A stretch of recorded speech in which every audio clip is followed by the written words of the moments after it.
Deliberate and strategic interventions over the past 6 years have seen Guyana strengthening its forest management capabilities, resulting in a consistently low rate of deforestation, in keeping with the country's obligations under the Guyana-Norway Partnership Agreement.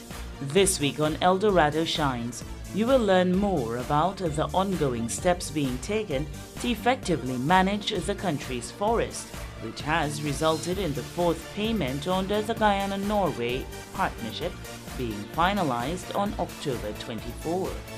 This follows 3 previous payments which have been made for performance under the agreement, bringing the total earnings by Guyana to $150 million.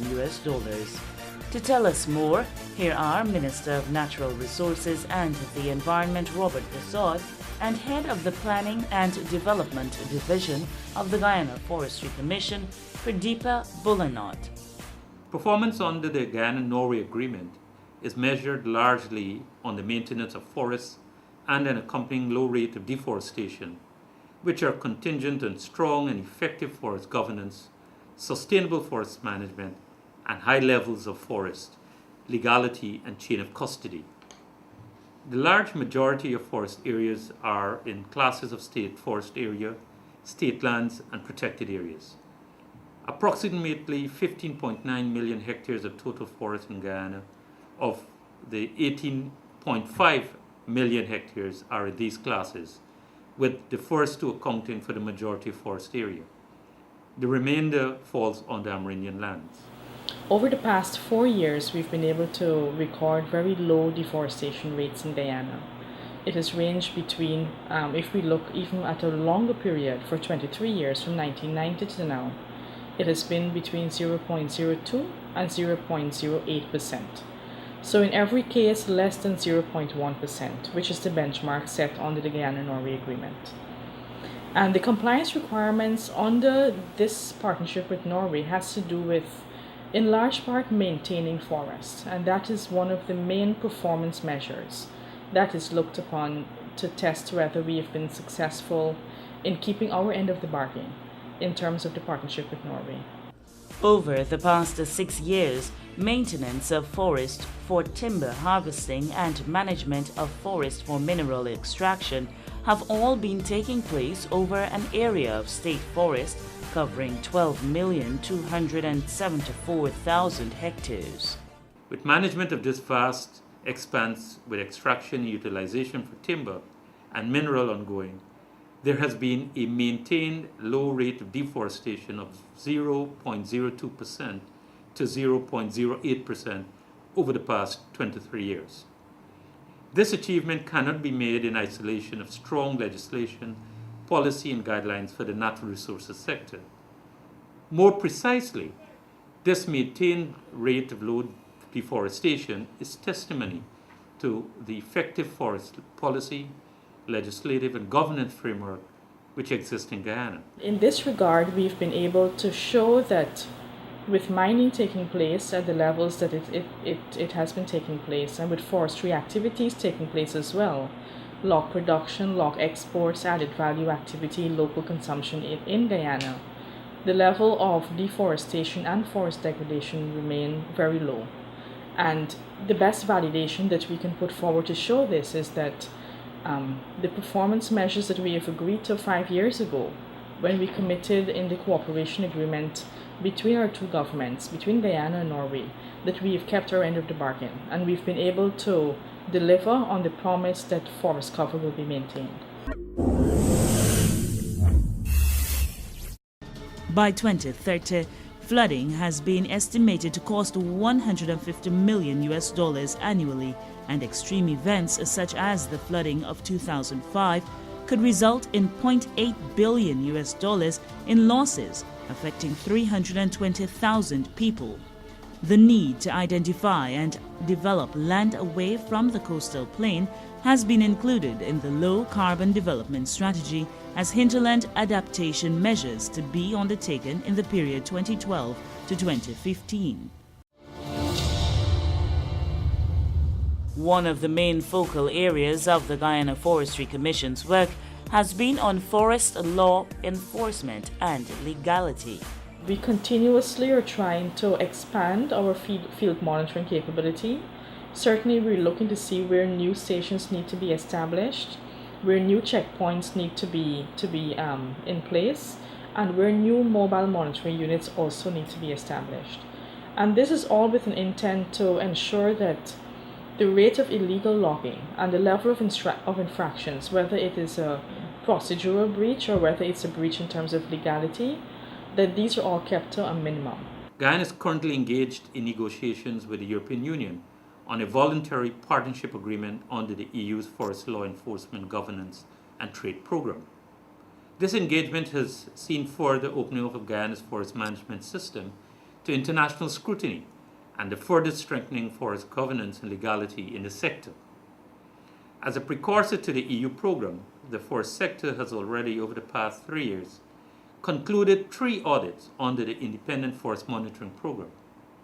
The results of these audits have concluded over 90% compliance of all indicators, and this further support by illegal logging rates of just 0.5% for the past 3 years. The results of these audits have concluded over 90% compliance of all indicators, and this is further supported by very minimal illegal logging rates of 0.5% for the past 3 years. These results have been subject to a second layer of independent scrutiny as part of the independent verification conducted under the Guyana-Norway Agreement, and have, for every year, confirmed these results. At the forest sector level, there are several key guiding policies and documents, including the Code of Practice for Harvesting Operations, National Forest Policy, Forest Management and Annual Plan Guidelines, Manual of Procedures for Exploratory Permits, Field Procedures and Manuals for Forest Inventory and Silviculture, along with other important resources. These help to ensure the sustainable forest management is effectively implemented at the concession and management unit level. We are aware, though, that as the sector expands and as there is more interest in new areas, that we also have to be responsive to those changing times. And in that way, we have to ensure we remain relevant to performing our function and effective in performing that function of ensuring that low forest illegality is a core part of what we aim to achieve. And in doing so, we do not just perform a monitoring function, but we help stakeholders to be able to not commit any kind of infraction repeatedly as well. The urgent need for a national land use policy is recognized by the government of Guyana, and it is hoped that the plan could act as a catalyst to speed the finalization of this policy and the development of integrated land use planning in Guyana. A program of work has been coordinated by the GFC with support from its partners, including the Forest Products Development and Marketing Council, the Forestry Training Center, Inc., and private sector counterparts. Guyana has also developed a legality assurance system that will be the basis of engaging with the relevant partners as the GFC advances its efforts in exploring the possibility of being part of international systems of legality and verification. In many ways, we have been working as well in building the capacity of stakeholders to understand better the guidelines and to find effective solutions to implementing these on the ground where challenges may exist. And in this regard, we've been doing a lot of training ourselves at the level of GFC with stakeholders, both at the large and small concession level. And we have also been working with our partner entity responsible for training, which is the Forestry Training Center. The Forestry Training Center has as its key mandate training in what is called reduced impact logging. So this, along with the requirements of the maximum allowable cut, enable for us to build stakeholder capacities to allow for them to, during harvesting and post-harvesting, to have the lowest impact possible on the forest. The National Log Tagging and Tracking System allows for verification of origin to be enabled. Guyana is one of the few countries in the world with a national-level log tracking system in place and fully operational for over a decade. The GFC has in place strong guidelines for sustainable forest management. These are implemented not only at the level of large concessions but also small concessions and community operators. These guidelines would have been developed over the past 14 years or so.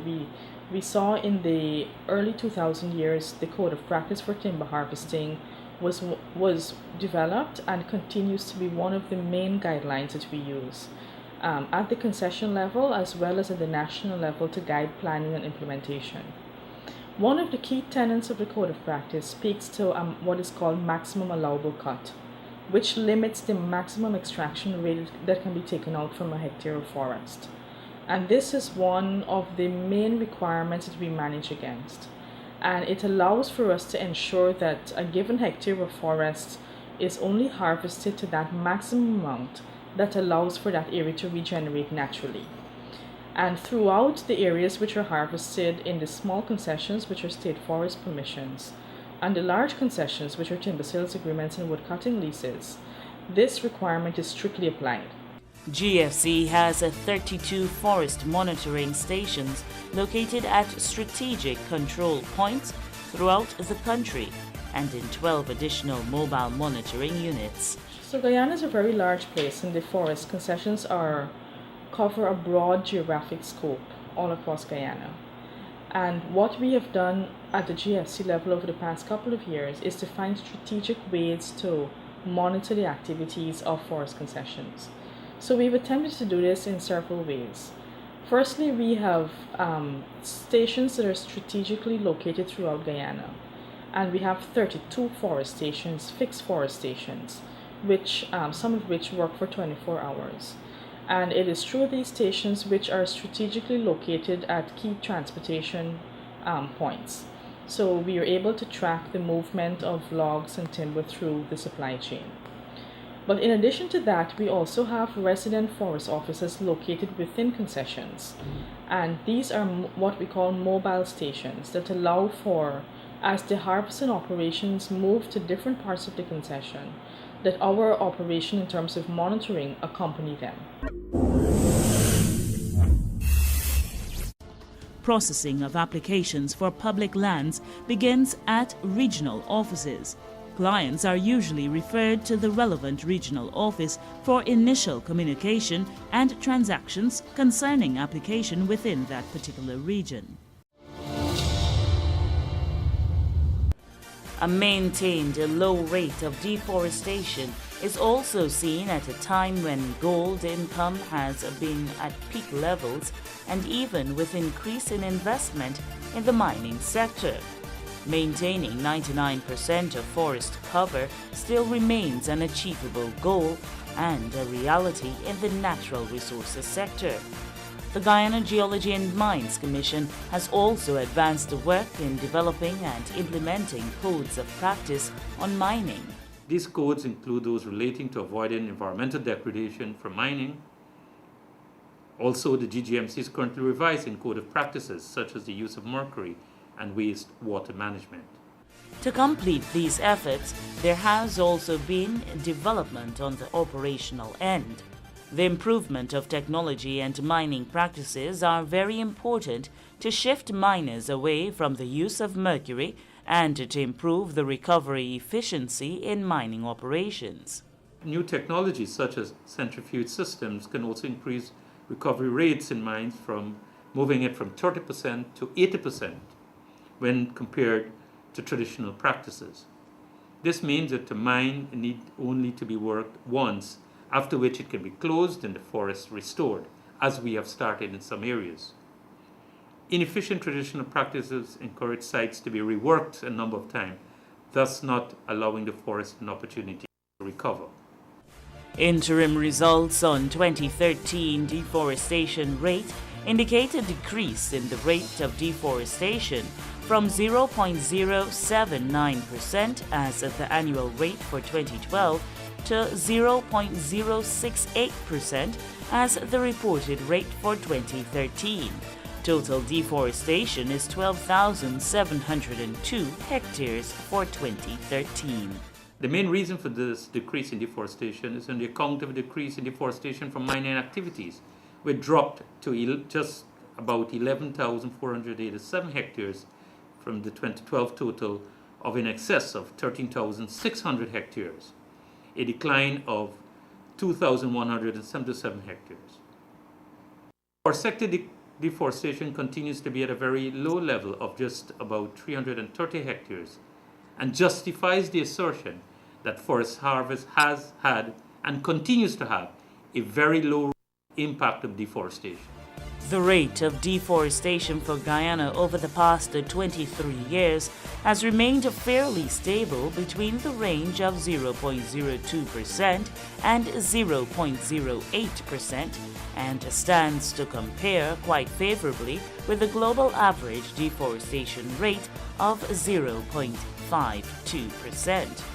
This rate also compares very favorably with Guyana's reference level as agreed under the Guyana-Norway bilateral agreement on forest and climate, which is set at 0.275%. The primary objective of the National Land Use Plan is to provide a strategic framework to guide land development in Guyana. As such, the plan is built upon a number of national policies and strategies that have a direct relevance for land use and land management. The Guyana Forestry Commission will continue to work with all stakeholders, including its sister agencies, to ensure that the rate of deforestation remains low and regulations governing the sector are adhered to. Our cooperation across the natural resources agencies take two forms. One, in terms of our strategic collaboration. So for example, under the monitoring, reporting and verification system where we monitor forest cover, the data and licenses that we use to purchase the satellite imagery, this is shared across all agencies. So the data we have, all agencies across the natural resource sector also have that. So the EPA has that, the GGMT has that, the Lands and Surveys also has that. And we've also seen the work of the Geospatial Information Management Unit also utilizing this data that we use for the deforestation rate monitoring to generate new kinds of strategic reporting and analysis to inform where might be best areas to allocate for mining concessions. Where can more effective monitoring be executed for forestry and mining? As every other income earner, persons engaged in gold and diamond mining must honor their tax obligations. Miners who employ operators, cooks, divers, and other tributers, as they are commonly known, are required to deduct 10% of the 30% income tax from the earnings of tributers and remit same to the GRA. Tributors are required to pay the 20% balance of taxes to the GRA on or before April 30 of each year where applicable. For more information, call 227-6060 extensions 1200 to 1204.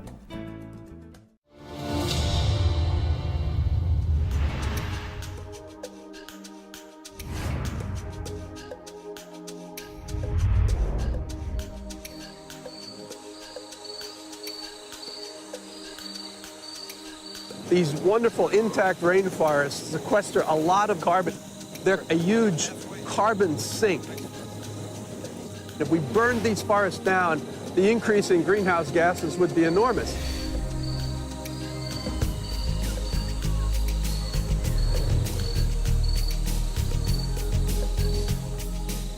Some of the best examples of natural capital being valued are found in this region.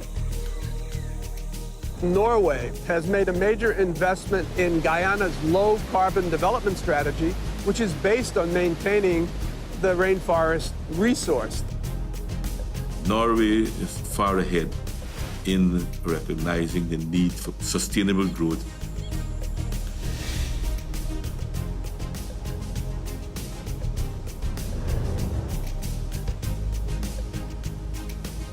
The Prime Minister of Norway, Mr. Stoltenberg, said a few years ago, why are we doing this? It's a no-brainer because this is the most cost-effective way of dealing with the global climate issue.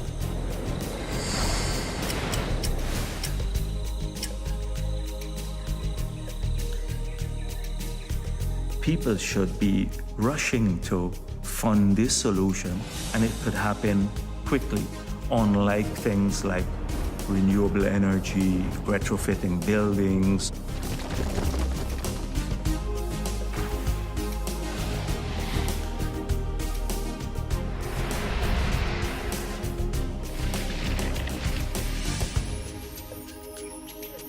This is different from development aid. Guyana is actually delivering a service in return for the money. It's the first of a kind, the first countrywide pay-for-performance scheme. We have to demonstrate that the progress is real. We have to verify changes in the forest cover.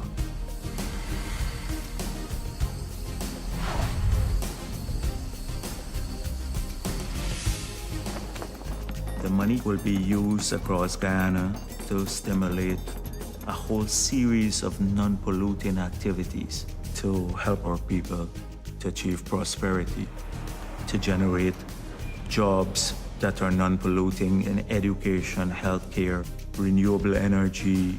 It is a national scale model. Very few countries in the world have that. From the very beginning, CI was there. CI has been invaluable to the development of the model. Indigenous people had to be central because many of them live in the forest. And we should learn from them because they have an enormous amount of experience. We have been using some of the funds that we earned from Norway to create micro credits for the indigenous people in particular.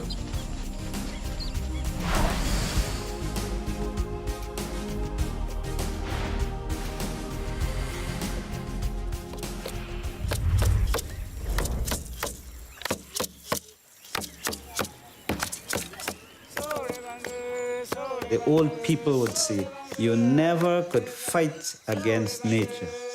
Instead, work with nature.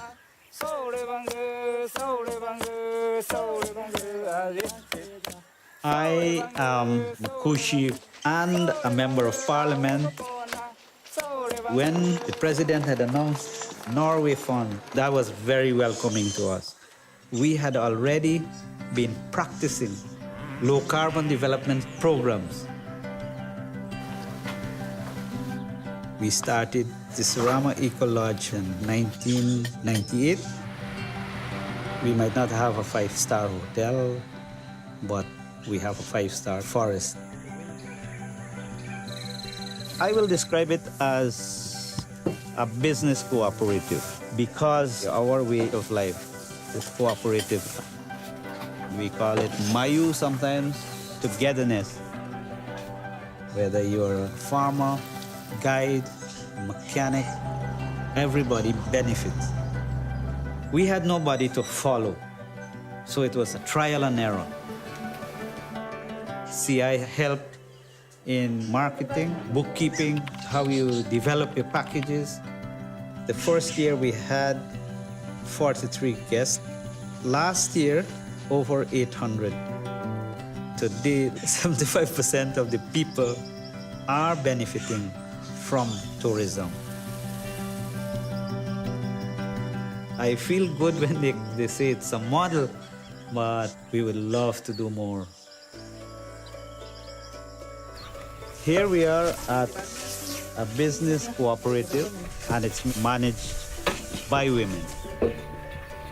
Of course, supported by the men when the women give the order. They are producing farine, we call it cassava, the main source of food for most Cameroonians. This here is a success story. They have been able to sell to truckers, to save, and to exhibit their products in places like Lethem and Georgetown. Although we have these things right around us, we never look to develop this sort of product, we tend to think about Brazil or the mines, so you move away from home. CI has helped us understand communities do not have to look to the moon for a livelihood. You could stay right in your village and keep the family growing up together.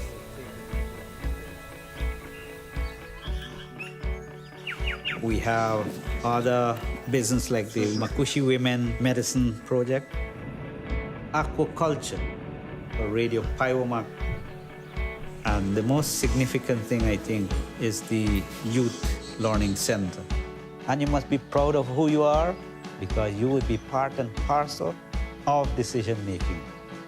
Our young people must understand we should not allow the road to development to use us, but instead we use the road.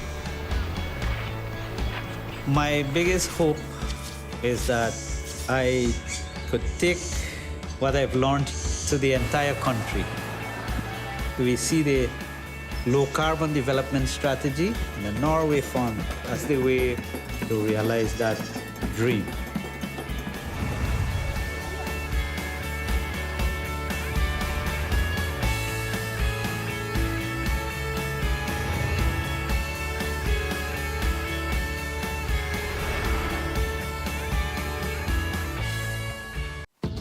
Check us out on the internet for this and every episode of Dorado Shines. Just go to YouTube, search for Dorado Shines and start watching.